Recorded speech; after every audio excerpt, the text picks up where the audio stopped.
Welcome to online lecture series for software engineering KCA 601. So, in this lecture we will be discussing about the functional testing, that is also known as the black box testing, and the test suite data preparation.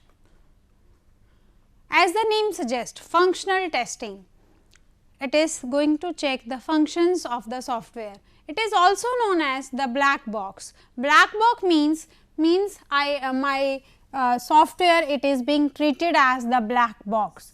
That is, we are going to examine the functionality of the software without going to the internal implementation. Testing, it is tester is only aware of what is the software is supposed to do. What is the logic written behind that, he is not aware, means how is not aware to the tester. He is just testing whether it is the test cases output is coming as per discussed as per SRS, yes or no. So, we can also say is at a specification based testing technique, because the test cases output that is being checked as per specification. If it is coming, yes, the tester will write, or if it is not coming, he will write simply no. Why and which approach the software is using internally, he is totally blind for this. Or it is also known as input output driven testing techniques, means as per the input given, the specified output is coming as per expected output, yes or no. So, this is my input domain, and here I am going to check it for various test data, input test data. This is the system that I have developed and it is under testing. So, whether this system under testing is giving the output and this output is matching with the expected output of the SRS, yes or no, that is being checked by the tester, and here I am following the black box testing approach. There are various approaches for doing the black box testing. The three main approaches are: first is the boundary value analysis, the software is being checked at the boundary values. Then two more values are again being added, that is known as the equivalence class partitioning approach, and third method, it is the cause effect graphing technique. We will discuss one by one. So, the steps that are being followed, they are: first one is to identify the test input, that is the first step that I am going to take. Second, I will be computing the expected outputs with the selected input values. What is the expected output? Then I am going to execute the test cases for these outcomes. For this output, the test cases, they are being executed. Now, next task is to compare the actual and computed expected result. Is there any variance or they are coming same? Then, starting from the first approach, that is my boundary value analysis, BVA. It is a technique to refine my equivalence partitioning. It is an approach that checks whether my written software is behaving properly at the boundaries or no. That is, BVA, it focuses on the boundaries of the input space to identify the test cases, means whatever test cases they are being written, I will be giving the input values of the boundaries, and I am going to check the output that is coming correct or no. So, boundary condition means checking the input value just on the boundary, just below the boundary, and just above the boundary. For example, suppose I have taken one variable x and the range of x is 1 to 100. So, this boundary value analysis means check the software on the boundary, means 1 at 100, just below the boundary, that is at 2 and at 99. So, these values they are being checked 1 to 99 and 100. At these input values, what is the expected output of my software? So, is my software working properly at these boundaries or no? That is my boundary value analysis. So, let us define the two variables x1 and x2. This is my x1 variable and this is my x2 variable. x1 variable range is given me a and b. So, x1 ranges a and b, here this is my a and this is my b. I have defined it a and b, and this similar way the values for x2 is given to me c and d. So, I have defined this will be the possible thing. So, x1 it lies between a and b and x2 it ranges between c and d, both value inclusive. So, as per this x1, checking the software at this values, this a plus 1, 50, 99 and 100. This is the boundary value analysis for x1. Then for x2, checking at c plus 1 at 50 means center nominal value, then d minus 1 and at d. This is the boundary for d. So, in this manner we can increase our these were the two variables, we can take more and accordingly we can calculate the boundary of the software. So, next question comes ki why is the need for doing this boundary value analysis? Because when I have said ki my x1 it ranges between a to b, generally the common mistake that happens by the programmer, he forgets to use less than or equal to and he uses less than only. The software is never being checked for the values at a and b. Suppose I have defined 1 to 100. So, I will just check ki whether my software is going to behave from 8, 90, 40 and all random values I will take. I will simply forget to involve the behavior of the software at 1 and at 100. So, that is the need. Then the programmer forgets to use count 0 while using the counter variable. Suppose take the problem of calculating the next date or take the problem of a triangle. Next date, so suppose I have to calculate the next date for a given day. Suppose I have to calculate, I have given 30 June to 2020 and I want to calculate the next date after this date.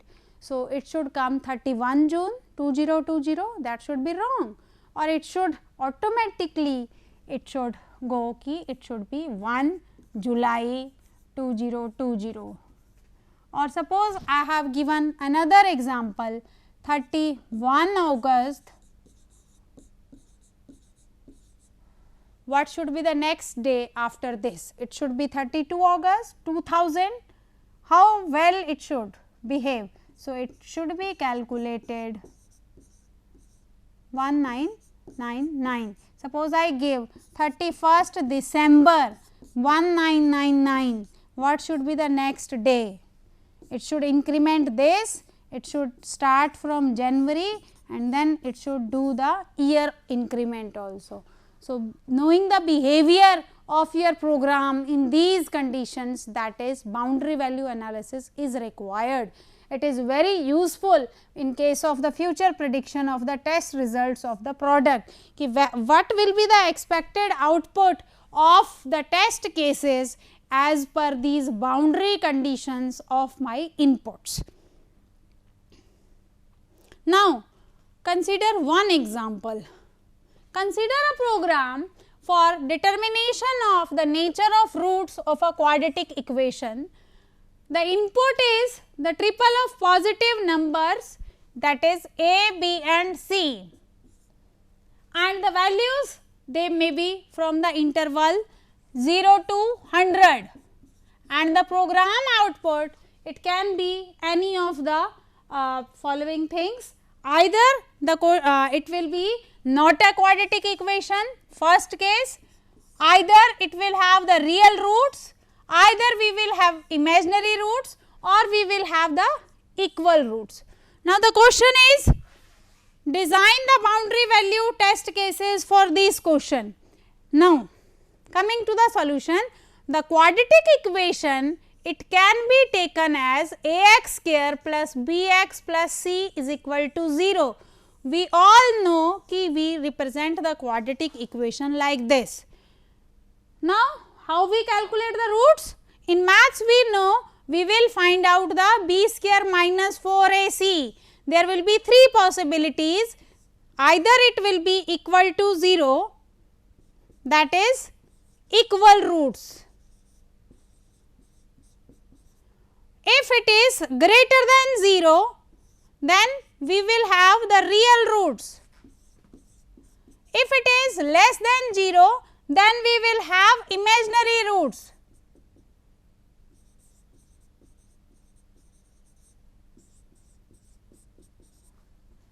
And if a is 0, then equation is not a quadratic. So, in this manner we will proceed. Then, how to write the test cases? The test cases, they will be 4n plus 1, n is 3. So, the 4n plus 1, that is 4 cross 3, because there are 3 variables here a, b and c. So, the test cases will be 13. How well I will write these test cases? The next question is, the first test case is, I will be taking my one variable I will vary and keep other two constant. Constant means I will take them at the nominal value. So, a is varied, b and c, they are kept at nominal. This BVA, it actually it works कि I will be changing one variable behavior and other variables they are kept at the nominal value. So, the value of a as per boundary value analysis, because the range of a is 0 to 100. So, the values will be the values of a, where a should be checked when it is 0 to 100, the values will be 0, 1, 50, 99 and 100. So, I have to check the program behavior on these boundaries. So, one variable I have taken 0, 50, 50. So, if a is 0, I know ki equation is not the quadratic, it should come the expected output. If it is 1, 50 and 50, b square minus 4ac gives me ki what should be the kind of root. So, b square minus 4ac, 50 square minus 4 cross 50 cross 1, that is, it gives me the greater than 0 real roots. Here it is a is 0. Then, when all the 3 are 50, I am getting less than 0 imaginary roots. Then, 99, 50, 50, b square minus 4ac, for this it will be less than 0. 100, 50, 50, again it will be the calculation of b square minus 4ac will be less than 0. Then, these 5 cases are being tested. Next thing, change the value of b and keep a and c at their nominals. So, a and c, they are kept at nominals 50 and b is now checked at 0, 1, 50, 99 and 100. Since 50, 50, 50, that will be repeated. So, I have omitted the value of 50, 50, 50. I have taken only 1, 0, 1, 99 and 100. So, the values are now 50, 0 and 50, that is the b square minus 4ac, for this value it will be less than 0. So, that is the imaginary roots. When they are 50, 1 and 50, then again it is less than 0 imaginary roots. 50, 99 and 50, that will be again less than 0 imaginary roots. 50, 150, it is giving us b square minus 4ac is equal to 0 equal roots. Now, keep the a and b at nominals and vary the c variable for boundaries, that is 0, 1, 99 and 100. 50 I am omitting because that has been already incorporated. So, 50, 50 and 0, the value of 4ac, b square minus 4ac, it will be less than 0, that is greater than 0, that is real roots. 50, 50 and 1, again greater than 0, 50, 50 and 99 less than 0, imaginary. 50, 50 and 100, again it will give us the less than 0. So, imaginary root. So, I have calculated the test cases for boundary value analysis for this quadratic equation. 13 test cases are being defined. Then next kind is robustness testing. Robustness, it is the extension of BVA. It says ki when the extreme values they are exceeded with the value slightly greater than the maximum and a value slightly less than the minimum. That is, earlier I was checking 0, 1, 50, 99 and 100.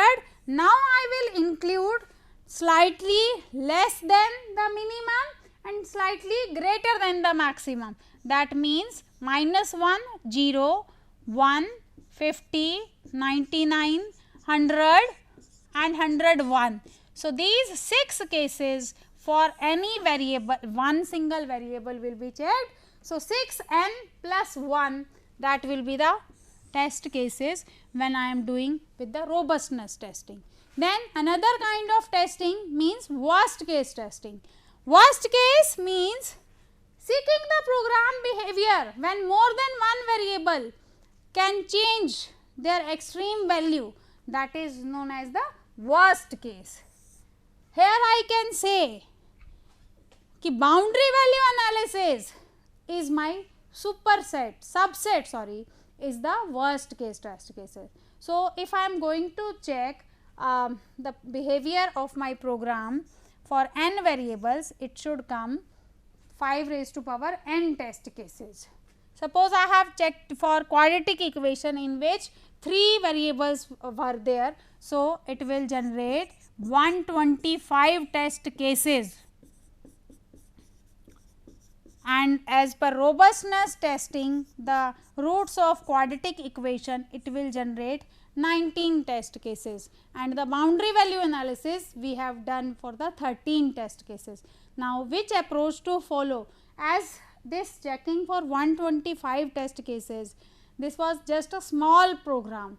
So, in the real life scenario, we will discuss first the worst case, but checking for worst cases every time is not possible. So, we will be following robustness or we will be following the boundary value analysis, so that the program behavior test cases, as per test cases, they are being properly checked.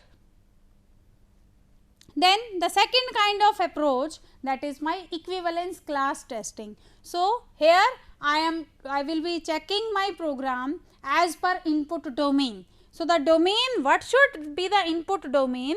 Domain should be, it is partitioned into the finite number of equivalence classes. As the name suggests, equivalence class partitioning.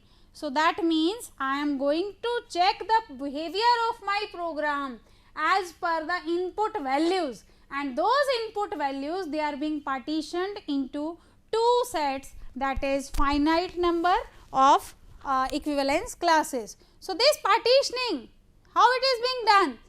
This partitioning, actually it is telling the behavior of the program, and it is done ki every time to which class I can put on my input set of data, that is for every input data belonging to which equivalence class I will be doing the partitioning.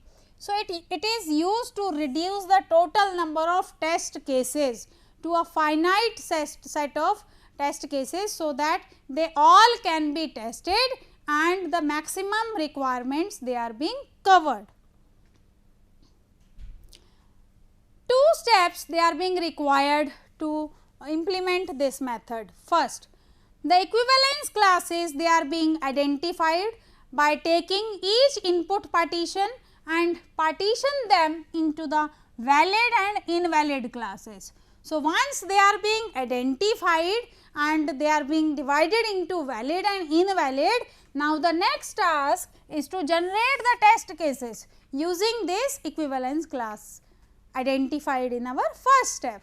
So, this is my input domain, as I said, as per the first step it is being divided into valid inputs and invalid inputs. This is the module that is under test. Now, the outputs are being categorized accordingly. Now, take one question, the same program. Consider the program for the determination of nature of the roots of the quadratic equation, as we have done it earlier previous in the boundary value analysis. Now, we have to identify the equivalence class test cases for the output and input domain. What should be the output domain? Please see, I can say the first output as not a quadratic equation if A is 0. The 4 possibilities are 1, A is 0. The second possibility 1 B square minus 4 AC is greater than 0, that is the real roots. The third possibility, that is when B square minus 4 AC is less than 0, or the next output that can have B square minus 4 AC is equal to 0, that is the equivalence equal roots. So, the number of test cases that can be derived from these above relations, they can be shown as the first test case I have taken when there is a not a quadratic equation, then real roots, imaginary roots and equal roots. So, the 4 test cases they are being derived. Then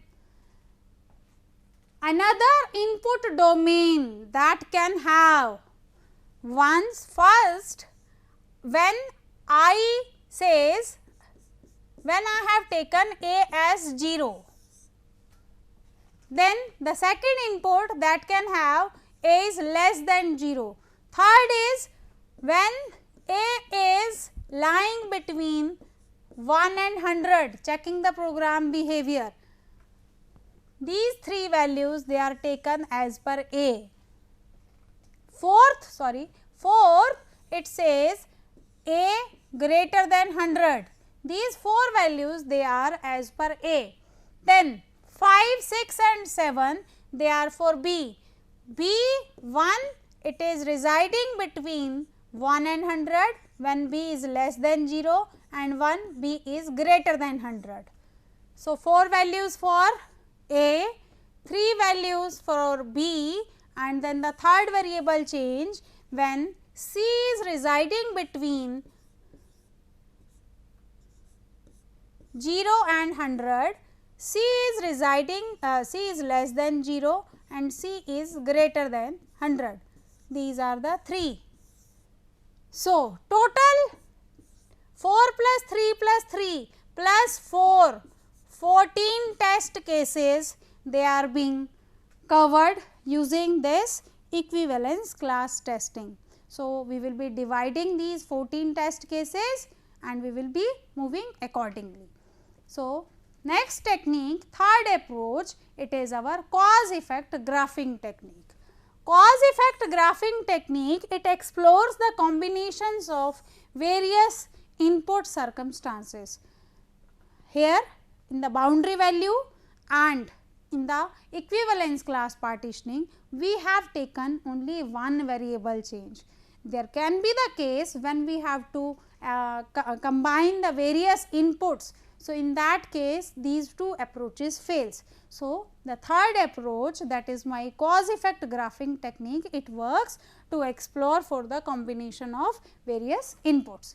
Then it gives a concise representation of the logic condition and their corresponding actions. What are the possible ways of my input, and as per combination of those possible ways what output I will be getting.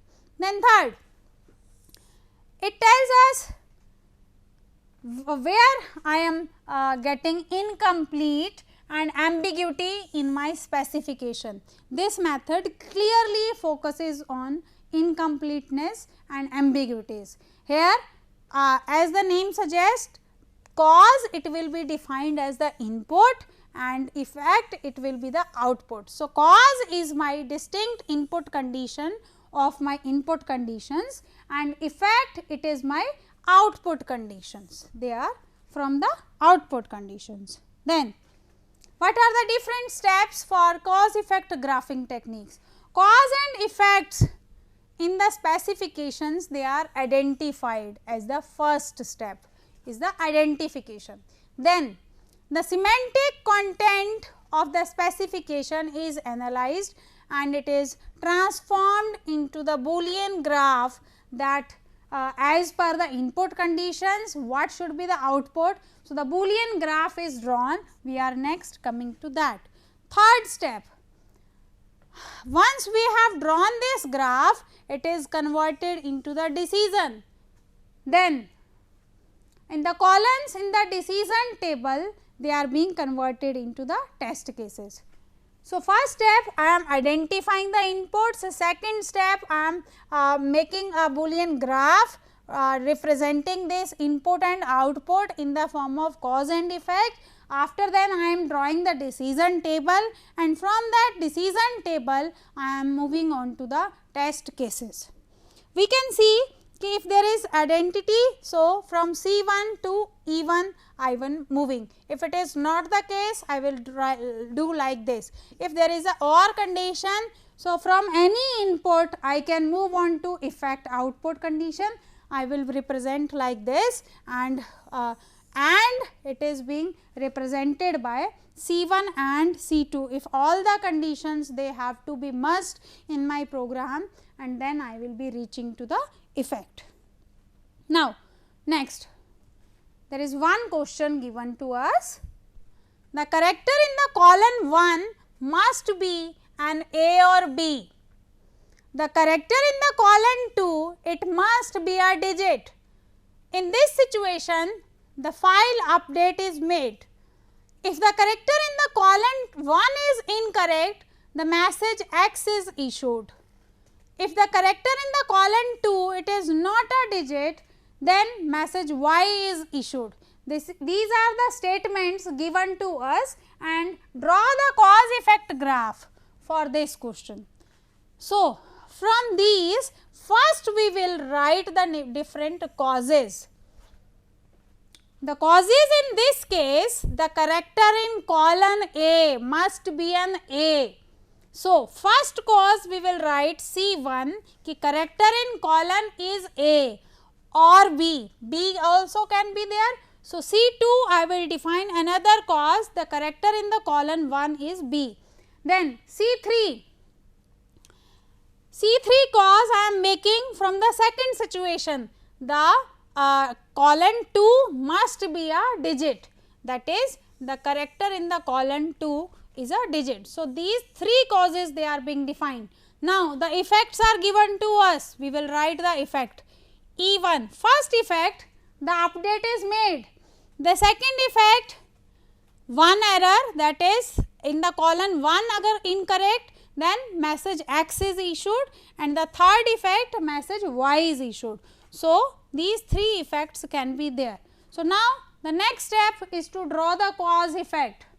As I say ki C1 or C2 can be there. So, C1 or C2 it is giving me the first intermediate effect, that is EA. Then the second is from this EA and C2 they both should be there. This is my E1. Then if EA is not there, ki either A or B is not there, I will be printing the second message X is issued. So, and if C2 is not happening, so I am going to issue the message Y, that is my E3. So, in this way I have represented my program into statements and then I have drawn the cause effect graph. So, this was all about doing the functional testing. Thank you.